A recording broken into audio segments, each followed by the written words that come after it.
এই কালাগ হাটখোলা বা কালাগৰ এই অঞ্চলৰ পৰা সমগ্ৰ বৰভাগৰ ৰাজনৈতিক সামাজিক সাংস্কৃতিক আদি কৰি সকলো ক্ষেত্ৰতে এই হাটখোলাৰ পৰা নেতৃত্ব দি অহাটো বা দি থকাটো মই আজি বিগত বহু বছৰৰ পৰা লক্ষ্য কৰি আছোঁ। আৰু বয়োজ্যেষ্ঠসকলে হয়তো এইটো জানিব যে হয়, এই হাটখোলাৰ পৰাই এই কালাগ হাটখোলাৰ পৰাই সমগ্ৰ বৰভাগ অঞ্চলক প্ৰায় সকলো দিশতে নেতৃত্ব বহন কৰি বা নেতৃত্ব দি আহিছে।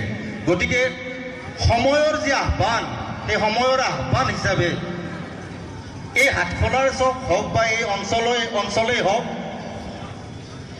নাগৰিকসকলে বা ডেকা বন্ধুসকলে কিন্তু নেতৃত্ব দিব লাগিব। আৰু যদি নেতৃত্ব দিবলগীয়া হয়, আমি সকলো দিশতে পাৰ্গত হ'ব লাগিব। সমসাময়িক যি ঘটনাৱলী আপোনালোকে দেখা পাইছে, সুদীৰ্ঘ দিনৰ স্বাধীনতাৰ আগৰ পৰাই যি ষড়যন্ত্ৰ অসমত অসমীয়াক নিঃশেষ কৰাৰ কাৰণে সেই ষড়যন্ত্ৰ যি চলি আছে, আমি আগতেও দেখা পাইছোঁ যে এই অঞ্চলৰ পৰা অসমীয়া জাতিক বা অসমীয়া সংস্কৃতি বা অসমীয়া ভাষাক যাতে অসমত জীয়াই থাকে তাৰ কাৰণে নেতৃত্ব এই অঞ্চলৰ পৰা দি আহিছে।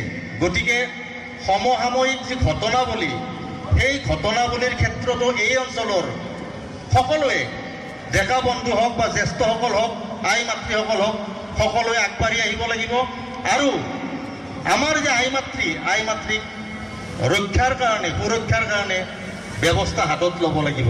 শ্ৰদ্ধা ৰাইজ, আমি দেখা পাইছোঁ যে দিনে দিনে অসমীয়া ভাষা মই সকলোতে এই কথাটো কওঁ, অসমীয়া ভাষা কোৱা মানুহ আজিকালি বিভিন্ন ক্ষেত্ৰত বিভিন্ন কাৰণত অসমীয়া ক'বলগীয়া হৈ যায়।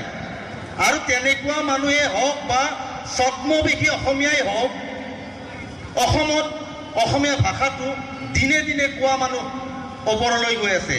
প্ৰায় 3 কোটি বৈধ নাগৰিকৰ ভিতৰত 3 কোটি বৈধ নাগৰিকৰ 3 কোটি মানুহেই বা তাতকৈ বেছি মানুহেই হয়তো অসমীয়া ভাষা কয় বা জানে বা বুজি পায়।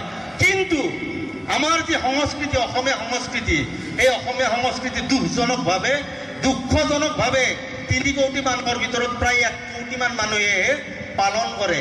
2 কোটি মানুহ অসমীয়া সংস্কৃতি পালন নকৰা হৈছে। গতিকে আমাৰ এই অঞ্চলৰ মানুহখিনিয়ে, এই অঞ্চলৰ ডেকা বন্ধুসকলে এই কথাটো লক্ষ্য কৰিব লাগিব, কেনেকৈনো আমাৰ সংস্কৃতি, অসমীয়া সংস্কৃতি আমি অসমত বৰ্তাই ৰাখিব পাৰোঁ।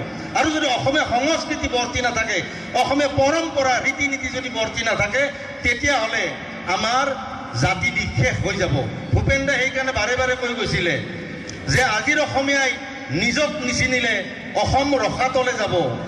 আৰু যদি নিজক নিচিনো, তেতিয়াহ'লে হয়তো এদিন আমি ভগনীয়া হৈও যাবলগীয়া হ'ব পাৰে। গতিকে সময় থাকোঁতে, জোৰ পুৰি হাত পাই গল পৰ্যন্ত পাইছে, গতিকে সময় থাকোঁতে আমি হাতে কামে লাগি অসমীয়া ভাষাৰ লগতে অসমীয়া সংস্কৃতি যাতে অসমত জীয়াই ৰাখিব পাৰোঁ আৰু বিশ্ব দৰবাৰত অসমীয়া ভাষা আৰু সংস্কৃতি জীয়াই ৰাখি বিশ্ব দৰবাৰত প্ৰতিষ্ঠা কৰি আমি বুকু ভিন্দাই অসমত জীয়াই থাকিব পাৰোঁ, তাৰ ব্যৱস্থা লোৱাৰ কাৰণে সকলোৱে যাতে হাতে কামে লাগে, তাৰ কাৰণে আহ্বান জনাইছোঁ। এই আহ্বানটো সাময়িক। এই বসন্ত আচলতে জেঠ পালে বহাগ, আচলতে বহাগ মাহত ভূপেন দাই কৈ গৈছিলে, বহাগ মাহটো এটি ঋতু নহয় বহাগ এটি মাহ, অসমীয়া জাতিৰ আয়ুস ৰেখা, গণজীৱনৰ ইহা। আমি চিন্তা কৰিব লাগিব। এনেই নৃত্য গীত উপভোগ কৰি থাকিলেই নহ'ব। বহাগটো, বিহুটো বা বসন্ত পালন কৰিলেই নহ'ব। আমি চিন্তা কৰিব লাগিব কেনেকৈ জাতিটো ৰক্ষা কৰিব পৰা যায়, কেনেকৈ সংস্কৃতি ৰক্ষা কৰিব পৰা যায়, কেনেকৈ ভাষা ৰক্ষা কৰিব পৰা যায়। গতিকে সমসাময়িক আহ্বান হিচাপে যিহেতু বিহুৰ মঞ্চ, ৰাইজক মই এইখিনি আহ্বান জনালোঁ।